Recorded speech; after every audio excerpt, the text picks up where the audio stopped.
Hadir. Ahmad Ferdiansa. Hadir. Oke. Anggi. Hadir. Vira Yanti. Hadir. Hadir. Nevi. Tiara. Hadir. Junita. Anissa. Alisa. Hadir. Ya, Alicia. Oke. Amelia. Hadir. Ibu pernah mengajarkan bahwasannya walaupun Anda mahasiswa teknik informatika, Anda harus paham dengan teknik penulisan akademik. Ya kan? Karena kenapa? Karena digunakan untuk menulis tugas, menulis makalah, menulis proposal, ya, skripsi, laporan-laporan praktikum Anda. Nah, jadi Anda harus memahami hal tersebut. Oke, teman-teman. Nah, di dalam penulisan karya ilmiah, guru mungkin selain huruf apalagi Marwan yang berkaitan dengan menulis skripsi nantinya gitu. Tanda-tanda bacanya Ibu. Oh, tanda-tanda bacanya. Oke. Jadi berkaitan ya penulisan akademik itu menggunakan tanda baca, huruf-huruf yang digunakan itu Ibu, dan salah penyampaian maka salah persepsi yang disampaikan. Ya, itu paham ya? Jadi mungkin untuk kilasannya hanya mengingatkan kembali gitu ya, biar kita enak melanjutkan ke pembelajaran ejaan bahasa Indonesia dalam konten digital. Dan pedoman dalam penulisan. Jadi Anda ketika menulis apapun, Anda harus tahu kaidah kan? Dalam artian aturan. Ya. Lalu, nah menurut Badan Pengembangan dan Pembinaan Bahasa, ini untuk mewujudkan keseragaman. Jadi maksudnya adalah keseragaman penulisan bahasa Indonesia sehingga komunikasi tertulis maupun tidak tertulis yang disampaikan itu efektif, ya, tersampaikan dengan baik, jelas dan mudah dipahami.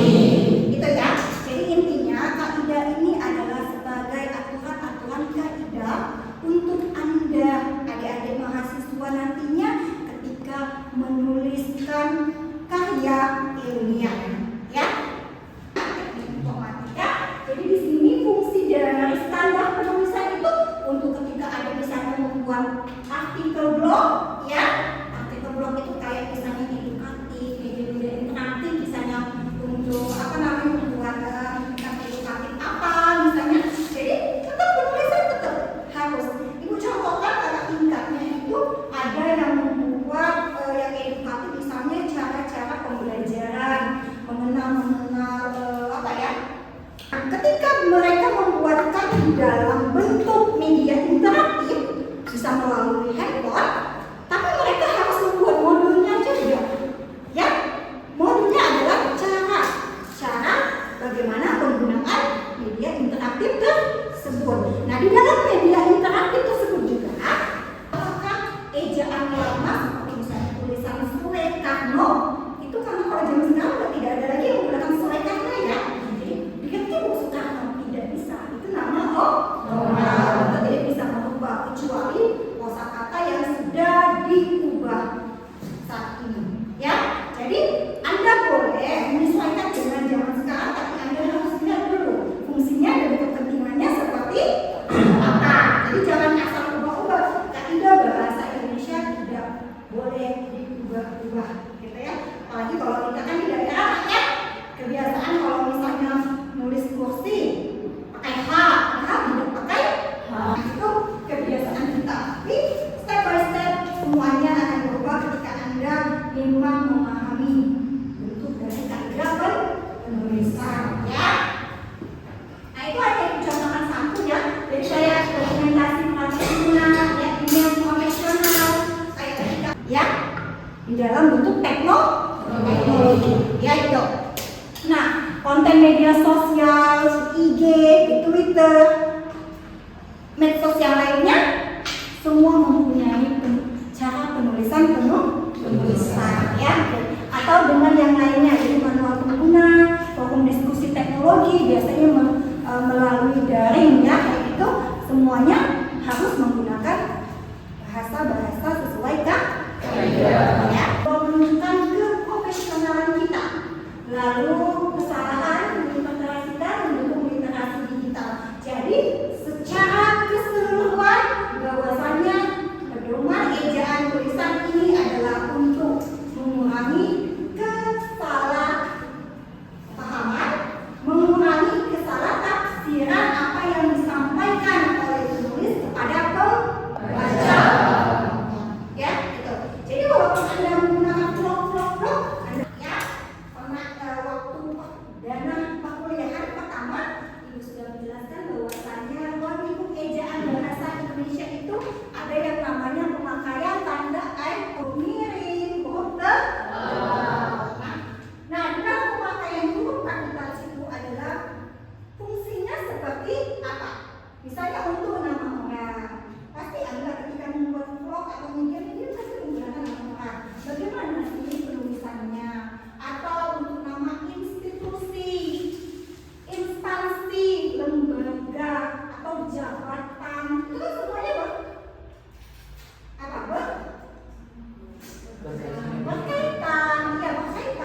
Jadi penggunaan kapital itu harus tepat.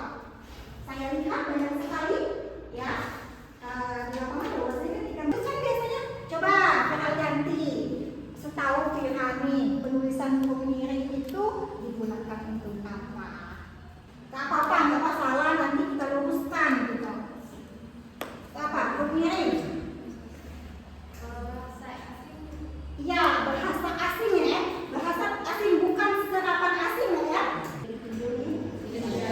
Tapi kalau bahasa asing misalnya bahasa Inggris dan bahasa Latin dan sebagainya ya, jadi itu salah satunya. Terus untuk judul juga biasanya ya, jadi huruf itu fungsinya seperti itu. Nah, tapi kita sering salah karena ini kayak bahasa Inggris Bu gitu.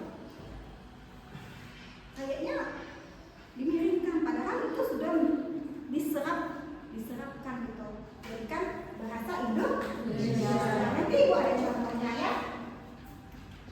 Penghubung. Nah, sekarang saya tanya, ketika penulisan kosakata e-learning, apakah menggunakan penghubung? Penghubung itu yang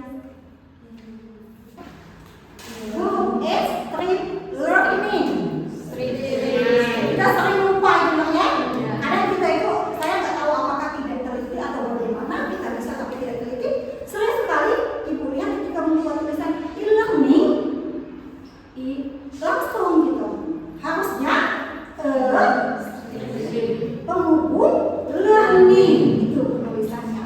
Nah, di situ kan ada juga kayak Anda menggunakan diskusi teknologi kan e-learning. Kita bisa ngomong e-learning gitu ya. Padahal itu ada tanda hubungnya. Terus misalnya client server gitu. Pasti kalau kita tidak tahu client server, kita langsung ya nulisnya dua kosakata aja ya. Tapi ternyata client server itu ada hubungnya, client server. Nah itu, jadi kita walaupun anak IT memang harus paham ya dengan tulisan-tulisan karena tidak bisa dipisahkan. Ya, paham sampai di sini? Dasar kata penyembuhan ya. Jadi kalau kata dasar penyembuhan, saya yakin Anda semua paham gitu ya. Kalau kata dasar penyembuhan itu ditambah kata dasar, ditambahkan awalan maupun akhiran atau awalan dan akhiran ya. Nah di sini ada contohkan agar kalian tidak salah menafsirkan bahwasannya penulisan kata serapan asing Ibu contohkan di bidang Anda, tidak bidang umum. Jadi misalnya sistem, ya sistem ketika dia menggunakan y-nya, berarti itu bahasa asing. Berarti ketika Anda menulis skripsi, Anda harus memiringkan kata-kata itu. Ya, tapi kalau Anda menggunakan bahasa Indonesia, biasa sistem, algoritma, aplikasi, komunikasi, teknologi, komputer, basis data. Nah, saya tanya dulu, biasanya kebiasaan Anda ketika nyebut database ini basic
alternatif kan, bisa misalnya cara sekolah untuk anak-anak dasar gitu, atau juga bisa untuk pembelajaran ya, mata pelajaran di sekolah yang Anda buatkan media interaktifnya sehingga bisa digunakan oleh guru di sekolah tersebut. Jadi tetap berkaitan dengan penggunaan bahasa Indonesia.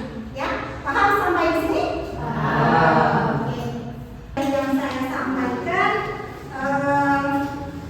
tadi adik-adik yang ingin bertanya, saya persilakan.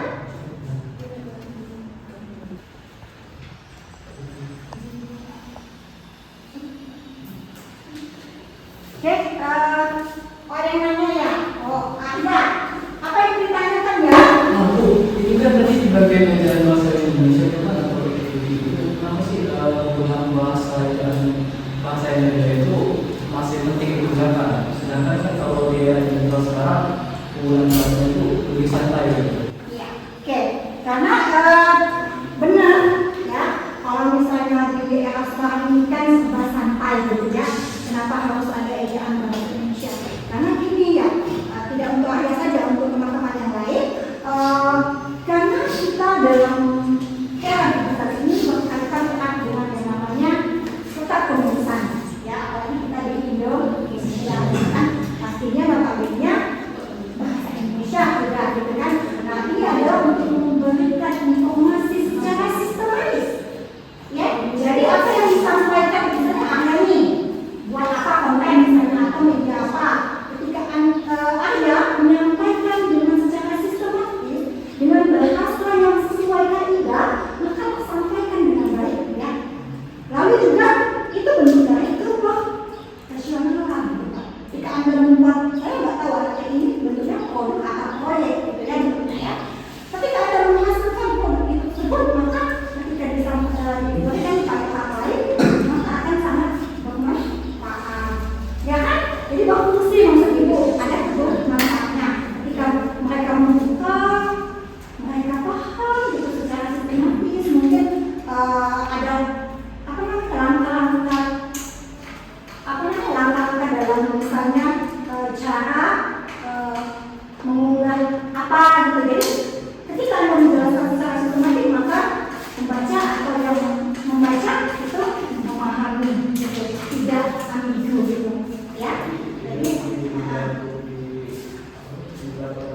ya, jadi lebih mudah. Jadi makanya kita harus paham penulisan dan tulisan. Kalau kita membuat video atau media interaktif, di sana kan ada penulisan, mungkin langkah-langkah dalam apa gitu. Tapi tulisan kita saja tidak sesuai. Bagaimana kita mau memberikan kepada orang lain? Ya, itu. Paham ya? Oke, teman-teman yang lain. Oke, siapa lagi yang ingin tanya? Boleh, mumpung waktunya masih ada. Oke, Kira yang siap? Ya, oke, silakan Kira, kenapa Kira? Yang ingin saya tanyakan di sini berhubungan juga yang ditanyakan oleh Arya tadi. Arya tadi mempertanyakan soal ejaan bahasa Indonesia. Di sini juga Ibu sebutkan pada slide pertama, tadi ada penjelasan materi tentang artikel blog. Waktunya. Ya, di sini saya ingin bertanya bahwa jika kita kaitkan dengan blog anak muda sekarang ini, apakah EBI ini tetap harus digunakan 100% lengkap, secara lengkap, atau kita bisa longgarkan sedikit agar pembacanya atau pendengar tidak merasa terlalu kaku? Oke, Sekian, terima kasih ya. ya. Jadi penting gitu digunakan ya. Karena kenapa kata ibu tadi? Karena di sini bisa dilihat dari karena kita menyampaikan edukatif ya. Edukatif adalah apa namanya pengajaran gitu ya, pendidikan gitu ya. Jadi ibu ini menjelaskan blog-blog yang ke ranah pendidikan. Nah, jadi ke ranah pendidikan. Kalau untuk ranah pendidikan itu penting menggunakan EBI dan itu adalah salah satu bentuk keprofesionalan kita, ya kan? Karena ini edukatif, pembelajaran pendidikan, masa sih penulisan kita tidak sesuai gitu ya? Karena penunjang kredibilitas kita. Ibu pernah bilang bahwasanya tulisan Anda adalah kemampuan Anda, kredibilitas Anda. Kalau bahasa lisannya itu ketika Anda Anda berbicara bersikap, maka itulah kredibilitas Anda. Sama dengan tulisan kan tidak sesuai, tidak jelas. Saya rasa itu dan makanya kan ibu sangat penting. Kalau untuk yang bahasa kan mungkin disesuaikan formnya saja, gitu ya. Tapi kalau ini tetap harus melihat keprofesionalan, gitu ya, dan kredibilitas Anda. Oke? Paham ya? Ya, paham ya? Oh, ya. Siapa yang ingin tanya lagi? Oh, senang ya kalau misalnya ngajar kali ini banyak yang tanya, gitu ya. Oke ya, Pak? Baik, pertanyaan saya mengenai bahasa yang sistematis tadi, Bu. Kan di teknik informatika ini seringkali menggunakan sistem-sistem yang rumit. Jadi pertanyaannya, apakah manual pengguna harus menggunakan langkah-langkah yang sistematis? Ya, jadi apakah manual pengguna ya? Ya, harus itu. Karena kenapa tadi? Kalau misalnya manual pengguna tidak menggunakan bahasa yang sistematis, maka tidak akan tersampaikan dengan baik gitu. Jadi contoh misal saja, yang tidak jauh-jauh tadi misalnya ya, ketika saya menyampaikan materi ke Anda, tapi tidak tersusun, tidak sistematis, tidak nyambung dengan apa yang ingin disampaikan. Apakah tersampaikan dengan Anda? Tidak kan?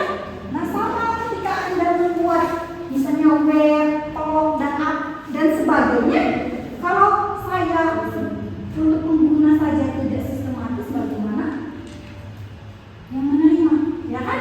Nah jadi memang berkaitan, ya, paham ya? Pahamnya. Karena masih ada waktu, jadi boleh satu penanya lagi karena ibu lihat semuanya itu semangat bapaknya, gitu kan? Akhirnya memang belajar bahasa Indonesia ini memang masih ada hubungannya dengan IT ya, yang enggak menonton gitu ya. Oke, satu aja tapi ya, satu aja gitu ya, cukup satu nanti cukup gitu. Oke, siapa yang mau tanya lagi? Saya Bu. Oke, gimana lah? Baik, terima kasih Bu atas kesempatannya buat saya bertanya pada pagi hari ini. Tadi kan Ibu ada membahas tentang bahwasanya dokumentasi itu selalu menggunakan bahasa yang baku. Dari sini dari poin saya ambil bahwasanya saya ingin bertanya kenapa sih Bu dokumentasi itu harus menggunakan bahasa yang baku? Oke, kenapa sih dia menurut dokumentasi ya harus menggunakan bahasa yang baku? Ya tentu karena itu kan pedoman pengguna, ya kan?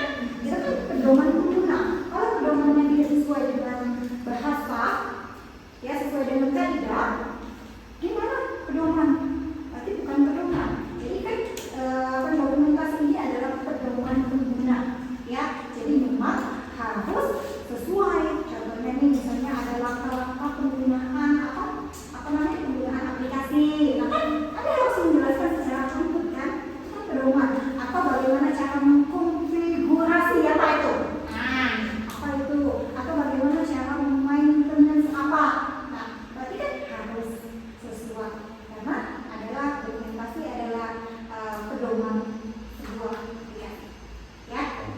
Oh berarti dokumentasi itu kenapa harus menggunakan bahasa yang baku? Berarti emang dari kaidah pedomannya masing-masing sendiri Bu ya? Yang tidak salah paham ketika disampaikan di tulisan itu berarti langsung bisa dipahami dengan baik. Jadi kalau saya pedomannya aja nggak sesuai, sama kayak kalian nanti misalnya nanti sudah nih, kan sudah di aplikasi ini pengumuman gitu ya, ini syarat-syaratnya, syarat-syaratnya nggak jelas gitu.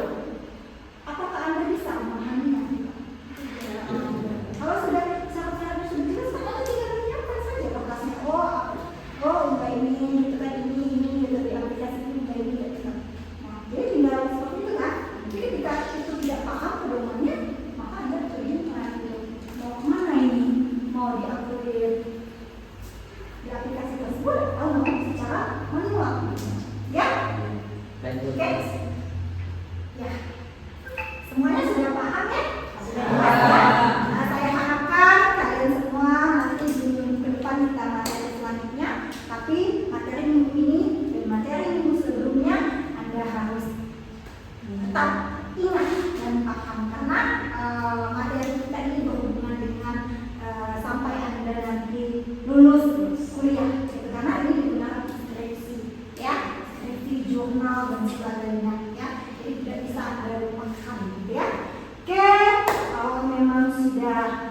bisa memahami, gitu ya. Oke, terima kasih untuk